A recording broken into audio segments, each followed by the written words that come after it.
If there's a movie, he's gonna rate it. He's gonna talk to his friends and they'll debate it. He's gonna try his best to not be a hater. His name is Billy the Movie Grader.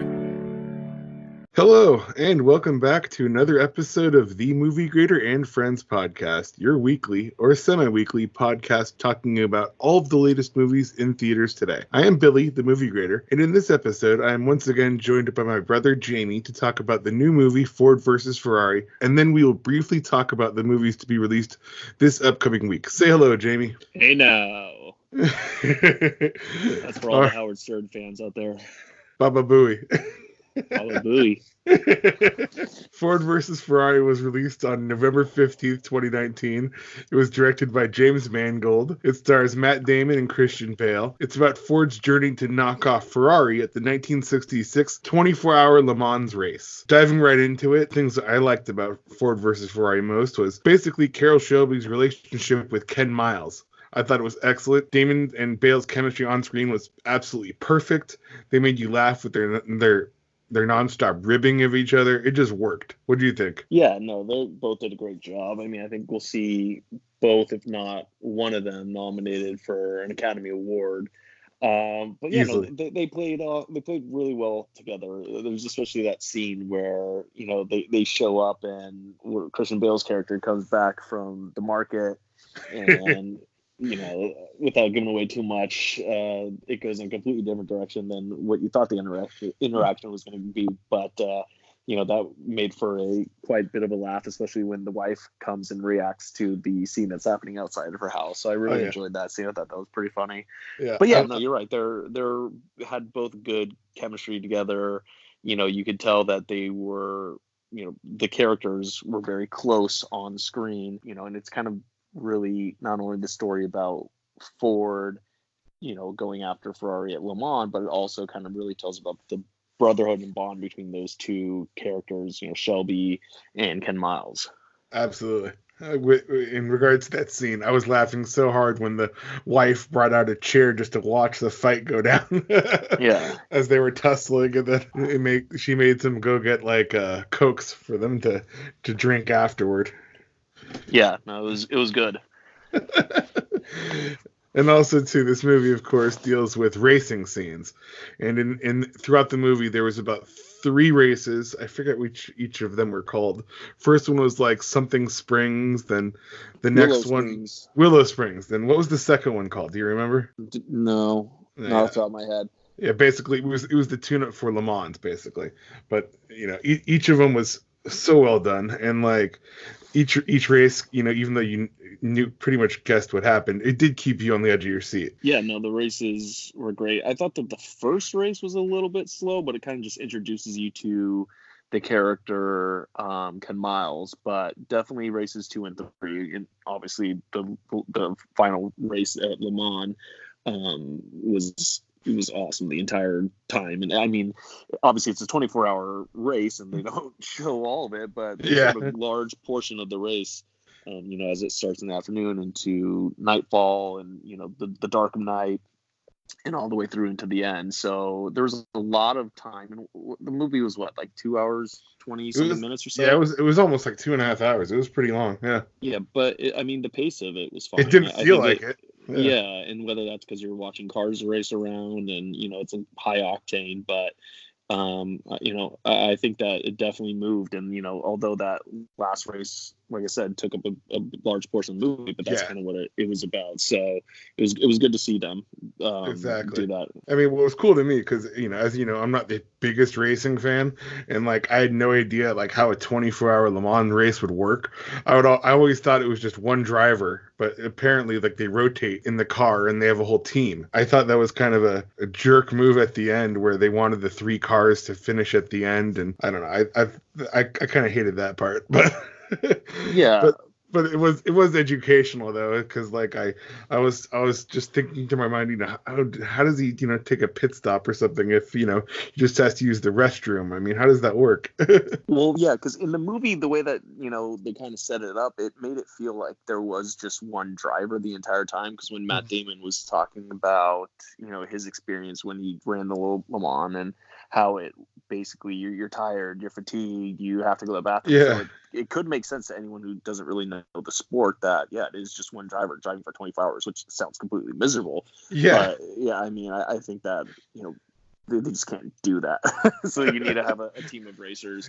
But I do remember the 24-hour Le Mans mode on Gran Turismo back on, I think it was like PlayStation 3, that I tried to do, where you literally drove the car around, the lap. Yeah. For a full 24 hours. And this is just a waste of damn time. So I stopped doing that. Well, you put it in autopilot, right? I mean, didn't you? I think you could do an auto, but still, it's like the console is just going to run in the back for 24 hours. So I don't know. I mean, props to the game for realism. That's what Gran Turismo is all about. But ain't nobody got time for that. Hey, remember we used to keep the PS2 on for those Madden matches, waiting for people to quit? Yeah, so you want to get a loss? Yeah. It was a game of chicken. Who wanted to turn off the console first? Or whoever dropped connection back then first. Yeah, that's true. And speaking of retro, it's I thought the whole like old school 60s look of the American racing and the Italian racing was authentic. I mean, it was cool to see the old logos of certain parts they used in the car races.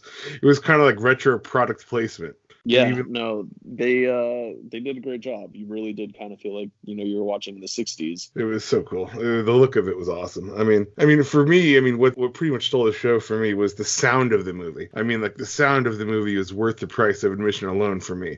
Of course, the movie has excellent acting across the board. That's, needless to say. But the roaring sounds, like, within the races were just amazing. Like, of course, you and I both saw it at within Dolby Cinema experience, and it was just something out of this world. I was just so far out. It was cool. What do you think about that? The whole like Dolby Cinema sound experience. Yeah, no, it's loud. It makes you feel like you're right in the driving the car with them. Lots of those hairpin turns, the acceleration of the engine, and that's one thing that they amplified a lot. Is kind of going back to those old school race cars with those loud engines and just that purr and the acceleration, and you definitely get that in those type of vehicles. And that was all over the movie. This from start to finish, every single race they were cranking it up. It was loud. Very loud, but not like explosion loud. Just like it felt immersive. Well, the explosions were loud too, though. Like some guy, got into an accident, everything would blow up and the car would be in flames. That was pretty loud too. I mean, they had a bunch of loud crashes. But as far as like the sound of the cars, I mean, it's incredible. I mean, did you ever go to like the Long Beach Grand Prix in person? I didn't. No, I never made it there. Oh, Jamey, oh my God. The sound is incredible. It's the loudest event I've ever been to in my life, and it was. And they just when they whip, they're like, yeah, and like I'll never forget. I was there with Aaron, of course, and like they had this whole tunnel. As you went under the tunnel to go to, I think it was like the next portion of the track or something. Just being inside that tunnel with the cars whizzing by you, it was deafening. I mean, like I made the mistake of not getting earplugs, but bringing my earplugs, but it was pretty nuts. I mean, it's a pretty indescribable experience that just has to be felt yourself. And the movie does kind of do a good job of delivering that experience. There's really loud cars. Anything else you could think of that you liked in the movie? One thing that I really enjoyed was the historical accuracy of the film. Like after we got back from the movie, I kind of went down the YouTube rabbit hole just to kind of get, an indication of like, okay, what, happens and actually happened. Cause, they obviously add things for dramatical effect, but it actually, what went down, it stayed pretty true. Yeah, it's true to the story, which I appreciate because there's nothing more disappointing than watching a based on a true story movie, and then you get back and it's like, well, that didn't happen, nor did that. That was definitely didn't happen. So it's good that they actually, made this story come to life because it really was remarkable how it ends and the story behind it, and even going down to like the very first lap where his door won't shut, and it's like really so they're cool. leading up for this race, and then the damn door doesn't close, and they have to hit it with a mallet just so he can go, and that actually happened. Yeah, so it just there was a lot of cool little things in there to make it feel like you're not watching a movie, but almost like watching a documentary. Yeah, and what also was cool too historically is there's a scene in the movie where they unveil the Mustang, the very first Mustang. Ken Miles has his thoughts about it. That was a pretty funny line. He pretty much pans it, and I don't want to give away the line because it's pretty funny, but that was cool to see. Mm-hmm. Yeah, another great scene was when Ford the second comes to go and check on the progress of the car that they're building, and Matt Damon, Shelby takes him in a ride, and that's just a really good scene, especially the interaction with them before they start driving, then when they're driving, and then when after they're done driving. Yeah, so it was a really well done scene. That was so well done too, and I also liked whenever they showed the look of disappointment on what's Mr. Ferrari's face. What's his first name? Enzo Ferrari, of course. Yeah, Enzo Ferrari's face. It's like, it kind of reminded me of I guess like the Mighty Ducks movies where like the Hawks coach, he expects superiority and dominance in a certain sport only to get taken out by the underdog, and I remember the Hawks coach looking pissed as far as Enzo. He was up in his booth there, and he gets pissed off at everybody, and that part kind of made me laugh. It was kind of like an underdog story, I guess, in a way. Yeah, well, no, it's the absolute underdog story when you think of Ford, when you think of Ferrari, who had been dominating the Le Mans and other premium brands that were really known for their race cars, and you had a company like Ford that was primarily focused on just day-to-day sedans, and then realized that they were losing ground to Chrysler and GM and all these other cool cars that were hitting the road, and they sort of had to pivot and really wanted to make a splash that, hey, not only do we deliver cars that the average household buys and wants and needs, but we also could put our best foot forward and create a race car, that's going to compete with some of the premium brands out there, the racing brands, and not only compete but win. So, definitely the big underdog story, and everyone loves a good heartwarming story like that. Absolutely. What else was cool too is all the different types of knowledge that goes into a race. I mean, all the different technology that's used in order to make a car go faster. And Ken Miles, he was extraordinary in the fact that he would be able to tell you what's wrong with the car just by driving it, and he could tell you the exact problem, what's happening. Remember that one line he says, "Oh, it's coming too hot through the nose of the car. This has to be changed in order like this." It was like he was speaking Greek to me, but yeah, and that was after they ditched the computers too. That was supposed to kind of take those measurements, but he went old school, and sometimes there's a feeling on the car and on the track, and you just know by intuition that, okay, no, this needs to come down, this needs to be adjusted. And that was exactly the expertise that Ken Miles had, right? Because he was a driver, but then he was also mainly a maintenance worker on the cars, but he knew those inside and out. Yeah, it was definitely his passion and his expertise that really played into it. And that was just so cool to watch. I mean, he just schooled everybody with his knowledge of cars and how to make everything faster and better.